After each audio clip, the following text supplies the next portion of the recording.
Hi, we are on break from podcast recording at the moment, and so I thought it would be a good chance to share some of my favorite episodes and some of the most popular episodes on the podcast. I know that whenever I listen back to them, I always learn something new, and I find it really helpful to think about some of the ideas again, or even just I pick up different parts of the conversation that I find resonate with me at the time. And so in this episode today, I'm sharing an interview I did with Caroline Burrows, an accredited mental health social worker and EMDR consultant. More and more, I hear people talking about EMDR therapy, and it really gained popularity this year with some high profile celebrities, in particular Prince Harry, talking about EMDR therapy. So, if you've got some questions about EMDR therapy, this might be a really good point or interview to answer some of those. And if you're hearing this at the time of recording, or at the time of the re-release, which is in mid-November, Caroline is also presenting at one of the local mental health professional network events that I coordinate. So this will be the last one, I hope, given all the COVID restrictions don't change, that we will have online. So you can access that from anywhere in Australia. So you can register at the MHPN website to the Footscray Youth Network, and you can hear Caroline talk more about the topic under the heading Demystifying EMDR Therapy. But for now, this is a really great interview where you get to learn a bit more about EMDR therapy, what it's used for, some of the maybe misconceptions, and a little bit around the process of becoming an EMDR therapist. I hope you enjoyed this interview, this conversation with Caroline Burrows. Hey everyone, welcome to episode 29. I'm still in complete disbelief that we've made it this far, so thank you to all the listeners. I hope you're doing well. It's been another cold and dreary weekend here in Melbourne. A lot of rain, a lot of grey skies, so I hope you're taking the time to keep warm and look after yourself and loved ones. Today's episode is all about EMDR. Caroline Burrows is an accredited mental health social worker and psychotherapist, and she shares with the audience, with you guys, with you all, some of her journey into social work and how she ended up being an EMDR therapist and an EMDR trainer. Caroline is an amazing practitioner. She has a practice out in the outer eastern suburbs of Melbourne, as well as a consultancy business where she does training and supervision. So you can check out her information in the show notes. And I hope you enjoyed today's interview. There's a lot of really interesting work being done in the EMDR space. Recently, the World Health Organization have considered EMDR one of the frontline treatments for trauma, and it's also used for a variety of other mental health issues or unhelpful thinking patterns, in particular around anxiety, trauma, depression. And Caroline explains a little bit more of those in today's episode. I hope you enjoyed today's podcast episode. Welcome to another episode of the Inside Social Work podcast. Today I'm talking with Caroline Burrows, who is one of my supervisors, which is, just had to shout that out, but she is an incredible social worker with heaps and heaps of experience, but I'll let her introduce herself. Welcome, Caroline. Thank you, Marie. It's lovely to be here. Do you want to give the audience and the listeners a bit of a background of who you are and what you're doing? Sure. So my background is in social work. So I'm an accredited mental health social worker, and I've also gone on to do further postgraduate study in psychotherapy. So these days I call myself an accredited mental health social worker and a psychotherapist. And I work in a number of different roles. I have a private practice that I've developed over the last 5 years called Mindful Living, Counselling and Psychology. So I'm the director of that counselling and psychology practice. I also do a lot of supervision and consultancy work with allied health, mental health professionals, particularly with a focus on a trauma therapy that I'll be talking about today. I also work as a senior social worker at the Melbourne Clinic, which is a private psychiatric hospital in Melbourne, where I run an inpatient trauma therapy program. We could have almost done an episode just on wearing multiple hats, because that is so many. That's right. It's a juggle. I can tell you that, but I love what I do. Did you picture when you started social work that all these things were possible? Did you? Look, I didn't even expect that I would end up where I have. And so it's amazing how things transpire in ways that we could never have expected. That's certainly been the case for me. I think that's the beauty of this field is I think maybe people don't realize just how broad it is and how transferable those skills are and what room there is to add more to it and tweak and change and customize based on interest or life experience or life stage.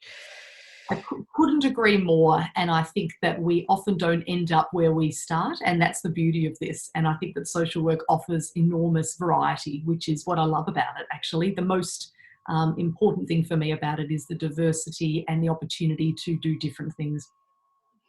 Fantastic. So we were talking today, we wanted to create an episode around EMDR. So that's a particular interest and specialty of yours.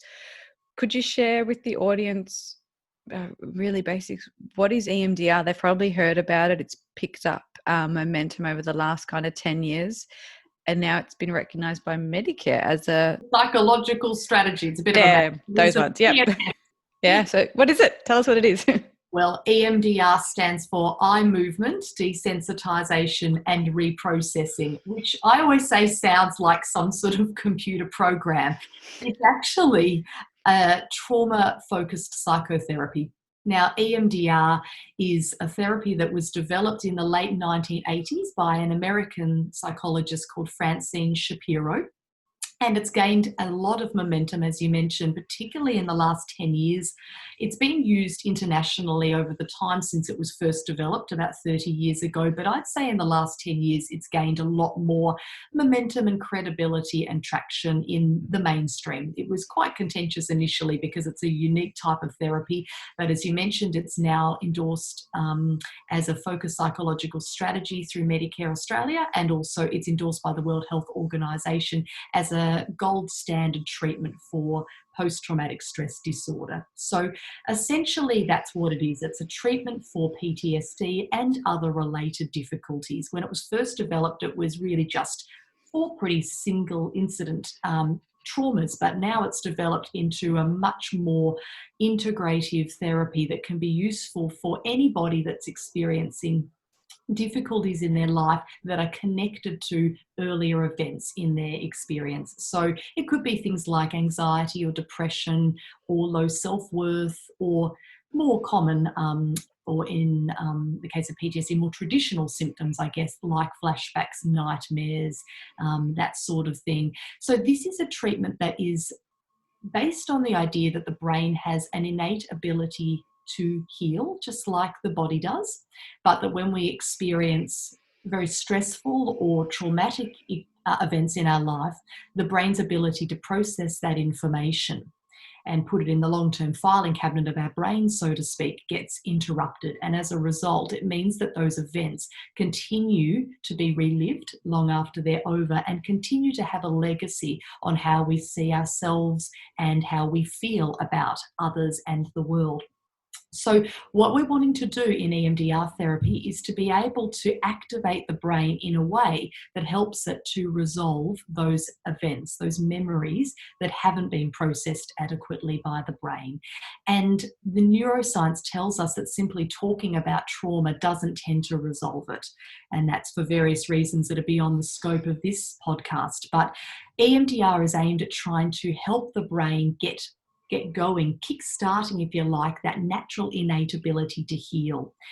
It's a bit like removing a splinter from your finger. When you remove the splinter, the finger can resume its natural healing ability. We've removed the stuck point. So in EMDR, we're wanting to identify which events in a person's life are most relevant to their current problems or symptoms, and then help the brain to process those events. And we do this through this quite unique use of what we call bilateral stimulation, which is usually eye movements, which is why it's called eye movement, desensitization and reprocessing. And essentially what it involves is the client calls to mind that memory, notice the thoughts and feelings and sensations that accompany it, and then the therapist guides them to rapidly move their eyes, or there are some alternative ways we can do it, while they're thinking about that memory, and allows the brain to process that material. There are repeated periods of pausing in between to check in and to see what's happening. And three things usually tend to take place over the course of the session. The memory tends to become more distant, it becomes less emotionally disturbing, and then the person's thinking about the event starts to change. And so once we tackle a number of key memories in a person's life that are underpinning their current symptoms, we start to see change in their life. Now, I will stress that this is a therapy that has a number of different phases. So the components I just shared with you are the most unique parts to EMDR therapy, but of course, there is a need for assessment and for preparation before you get into that. And I think that's the bit that a lot of people don't know. So if you kind of Google or you YouTube what is EMDR, you just see the reprocessing That's bit. right. We don't have as much awareness often of the different phases and the assessment. And that can take weeks, months, it could take years, depending on where that person's at. And you're bringing in so many other tools and resources to help resource that person to then do the rest of the phases. That's exactly right. And so probably one of the main misconceptions about EMDR therapy is that you dive straight into resolving those memories in the very first session. And while EMDR is known to be a more rapid treatment option than other talk therapies where we talk about those events for months or longer, it is often a quicker approach. It's not a magic cure. And that's probably the most important thing to convey about it, is that if a client is not sufficiently confident to handle emotional distress, you don't want to go diving into opening up those memories and reprocessing them using that bilateral stimulation, because they will be overwhelmed by it. So we do need to spend some time preparing the clients. Having said that, some people who have done previous therapy may be able to get into it quite quickly, and for others who have less experience of therapy but have a more straightforward trauma, like for example, they may have not had a history of trauma but have had a car accident, to reprocess that memory is likely to be very quick. So it's a treatment that is modified to the individual. You mentioned that EMDR was originally for PTSD, and since then it's evolved to include a number of other things. What are some of the other areas that it can be used for? Really, it's useful for any current life difficulty that has a connection to unresolved experiences in the person's past. And so that could be they may be experiencing anxiety, for example, or it may be that they're feeling very depressed and low in their self-confidence. It may be that they have anger outbursts because of experiences in their past.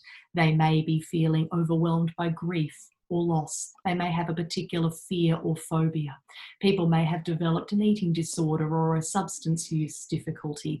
So really, it cuts across many different clinical presentations. And to be trained in EMDR, what's the process? So some things like ACT or CBT maybe aren't as structured and rigid in the types of training you have to do, but EMDR is a little bit different in that space. That's right. So a person does need to be a trained mental health professional to be able to embark on the training, and on the EMDR Association of Australia's website, they do detailed specifics about what that means in terms of what sort of qualifications are appropriate, but it's not specifically just for one discipline. It's not just, for example, psychologists. So you could be a mental health social worker, you could be an occupational therapist who's done mental health training, you could be a psychiatric nurse, you could be a psychologist. So there's a variety of options there. The treatment training itself includes what we call an accredited basic training program, which has been accredited by the EMDR Association of Australia, and that is currently delivered by a number of different trainers in Australia across level 1 and level 2, or sometimes called weekend 1 and weekend 2, depending on the training organisation. That's delivered across a number of days for each. I can't specify exactly because it depends, but there's a contained number of days of level 1 training and then level 2 training.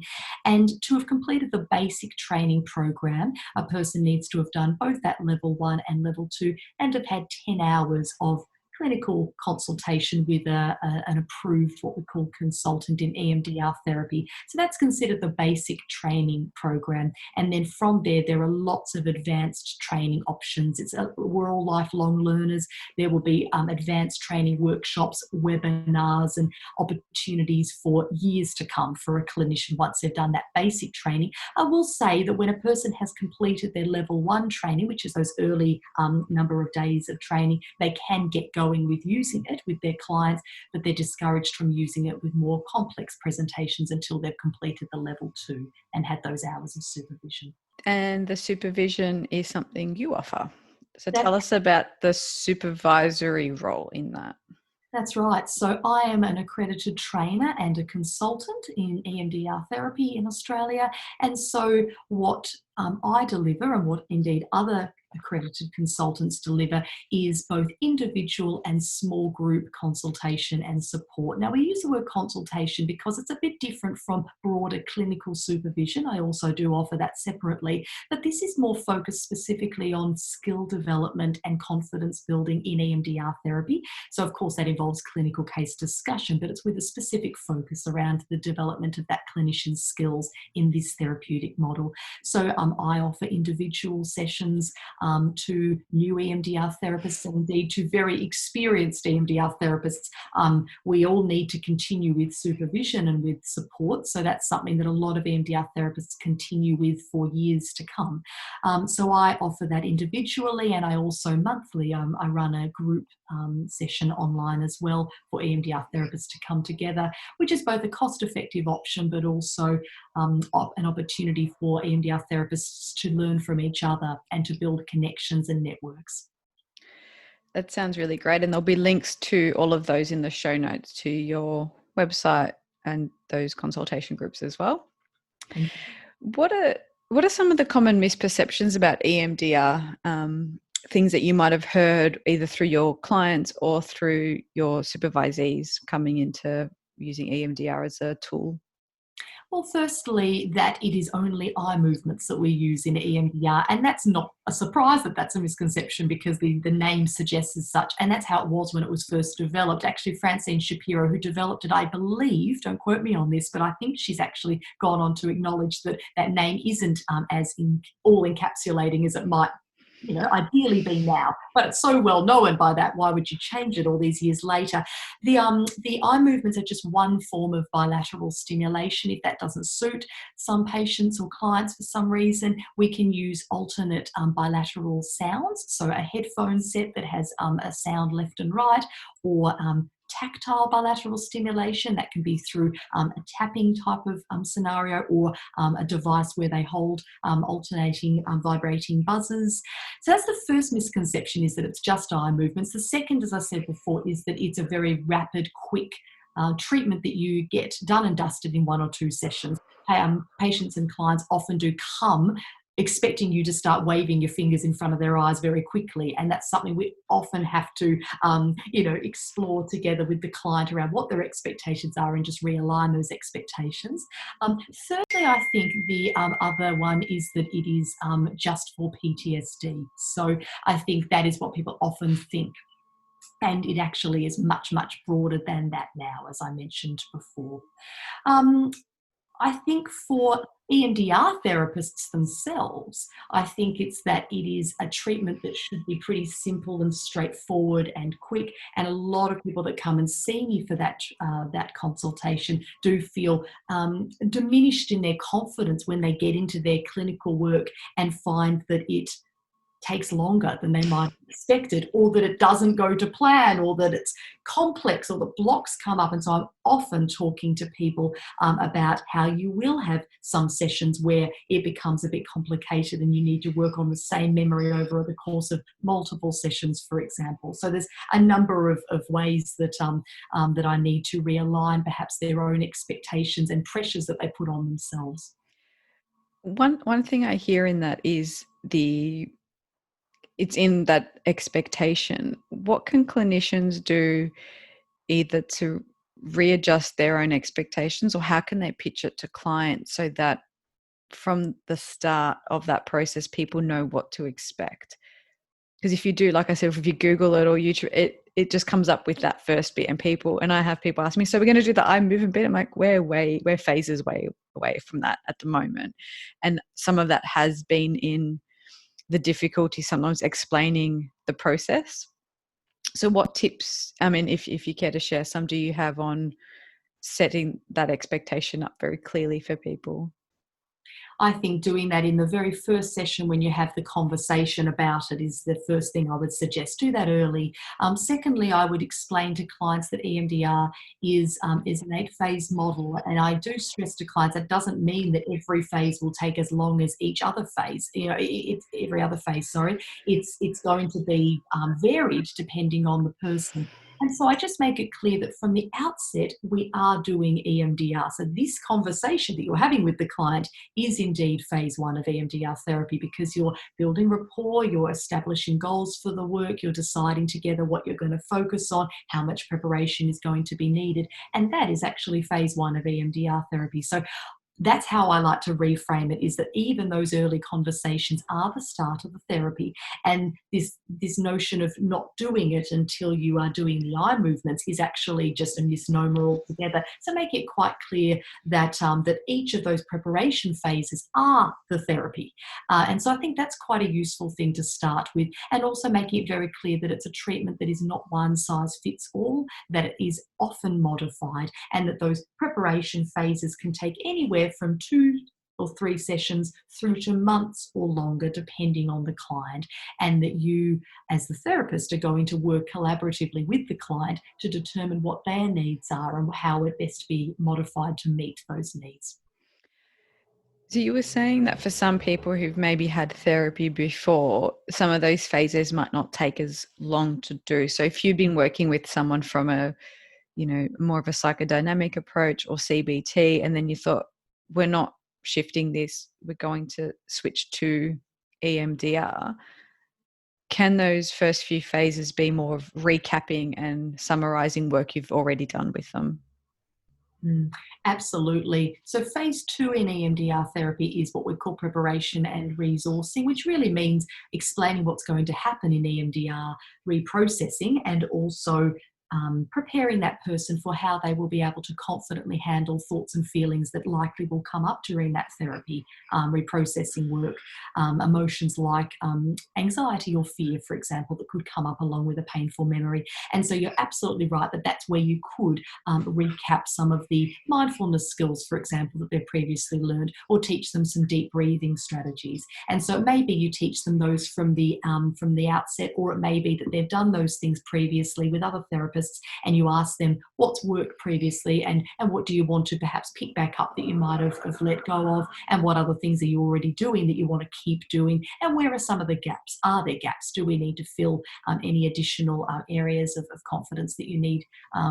Like, for example, it may be that the person has, strategies in certain circumstances, but in other triggering situations, they're not sure what to do. And so you might spend a bit of time, refining their skills. And you learn that in the training, obviously, but it's good to give the listeners who might not have heard much about EMDR a bit of an insight into how it looks kind of session by session and the different phases, so to myth bust some of those assumptions.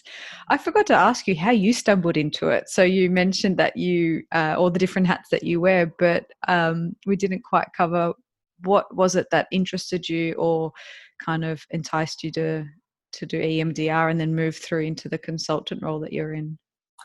Well, I was very fortunate to be working in the sexual assault counselling field, and that was an area that, of course, involved trauma training. And so I was very lucky to have the opportunity to train with some of the giants in the trauma field, some of the big names that are out there, Bessel van der Kolk, for example.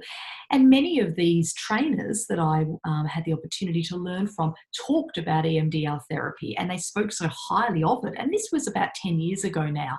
And at that time, EMDR was known to me, but it was not something that I practiced, of course, because I wasn't trained in it, but also it sounded a bit odd, and I had skepticism about it, like I think a lot of people do.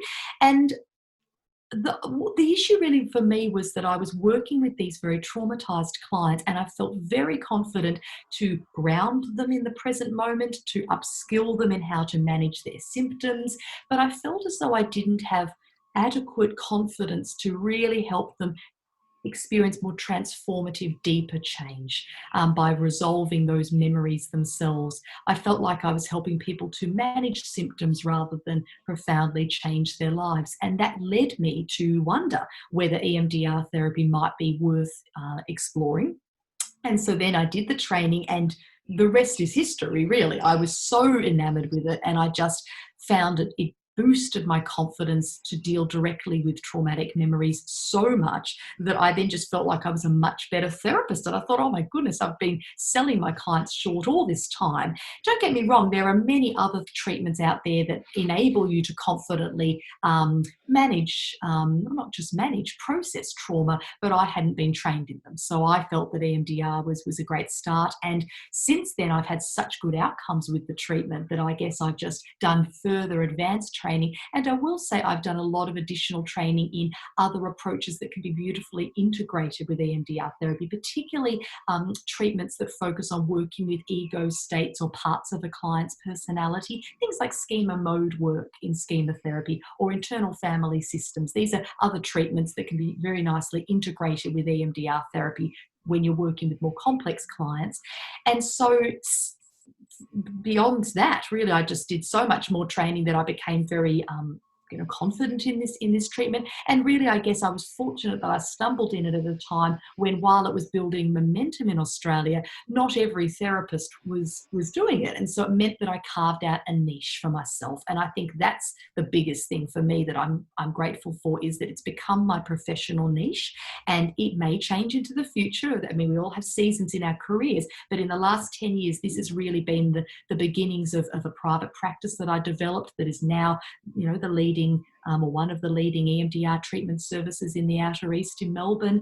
I've gone on to become, as I said, a trainer and as a consultant, which has enabled me to develop a whole new side of my service delivery. I am incredibly passionate about it.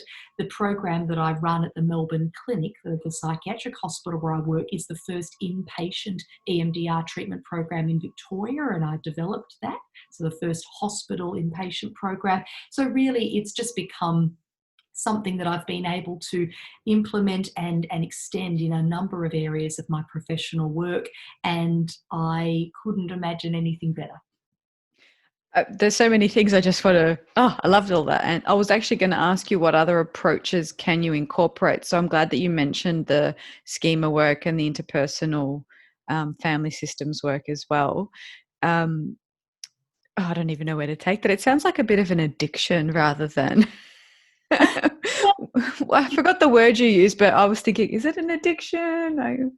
I think for some people, they train in EMDR therapy and they have it in their toolkit to use for simple PTSD, and that's okay. But for other people like me, they see it as a very integrative and transformative psychotherapy that really can inform your work with most clients. I'm not suggesting every client has trauma, but I'd say most clients have had some stuff happen in their life that informs their current difficulties. It may not be big T traumas like an assault, but it may have been that they were given a hard time at school, or they may have missed out on a job that really mattered to them, or they may have had a breakup that was deeply painful. I mean, these are events that shape our thinking, they shape our confidence, and they shape our sense of who we are in the world. And all of those are things that EMDR can be most helpful to address.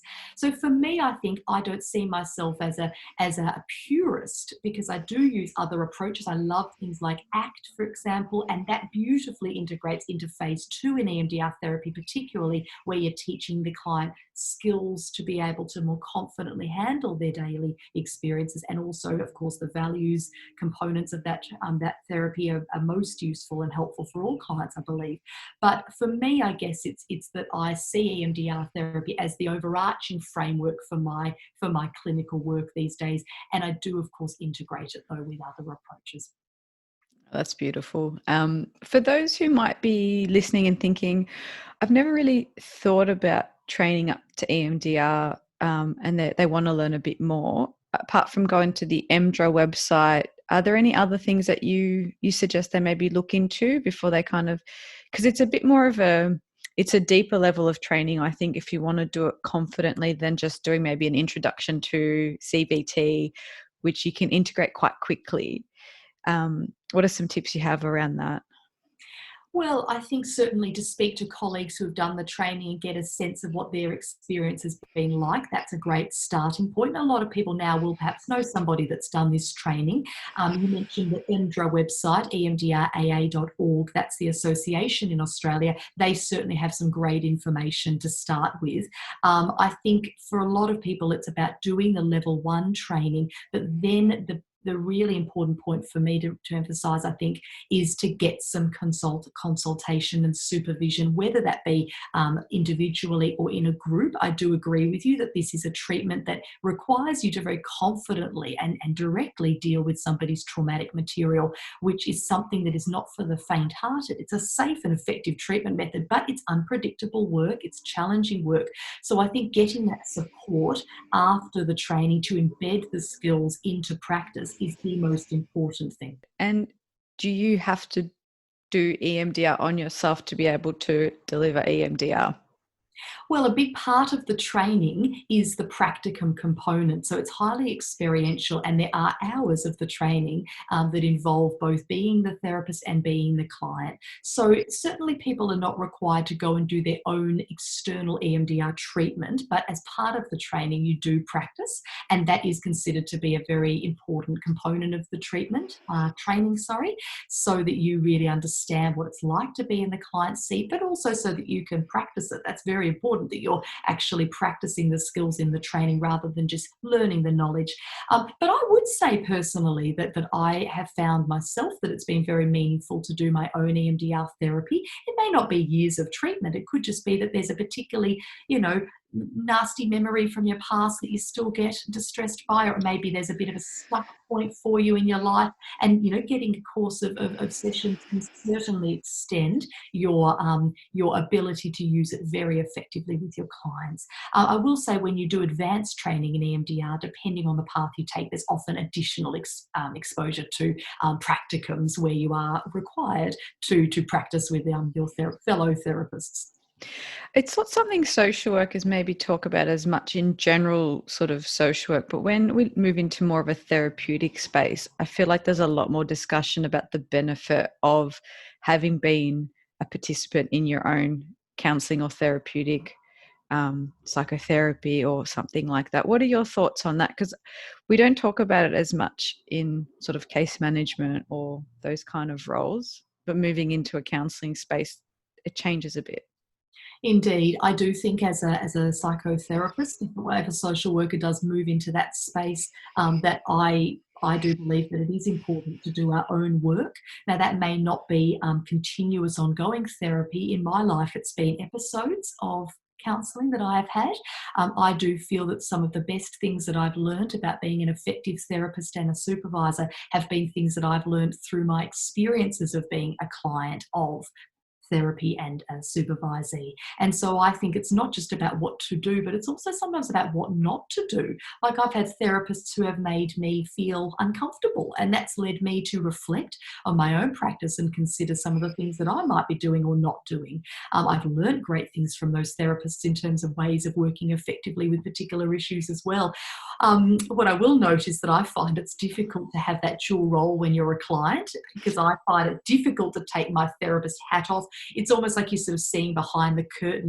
When you're hearing the therapist talk to you in a particular way, you sort of know what they're aiming to be doing. Perhaps not always, but you kind of have a sense of, I know where you're taking me here. Or they might teach you a skill that you know from your own training. And so I found that's actually been quite a challenge. And having that conversation with the therapist is essential around how can I be the therapist outside of here, but be the client in this room, and how can I be vulnerable? That's something I've struggled with, but I would highly recommend that all therapists engage in their own therapy at some level. I think that's so interesting, because that vulnerability and that shift in dynamic is a really valuable learning option or learning opportunity, because I work a lot with teens and families, so you're putting often parents in that position of having to sit back, or, it's good for us to experience that discomfort because that's what shows up for our clients.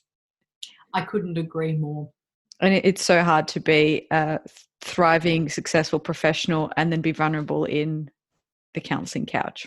Absolutely. And I think a lot of what comes up for us as therapists in the therapeutic space with clients, our own countertransference, is connected to our own life journey. And so if we're not proactively reflecting on our own experience, and we're not committed to our own work in terms of our life journey, more on a personal note, I mean, if we're not proactively exploring and addressing that, I think we're much less likely to be authentic with our clients, and we're more likely to get triggered by our clients, to have countertransference responses with clients that are about our own stuff, to perhaps not be able to work as confidently with some clients because of our own self-criticism or our own hang-ups, or maybe we've had a difficult experience with males in our own life, and so therefore working with males may be challenging. So we've all got blind spots, and I think clinical supervision is one area in which we can explore those on a professional level, but the personal journey is something that we also need to take responsibility for too.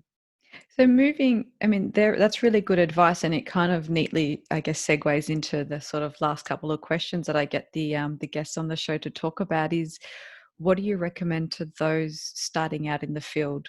What can they start doing from now, especially around this space? So whether it's a specific therapy like EMDR or that own personal journey, do you have any tips, tricks, advice for them?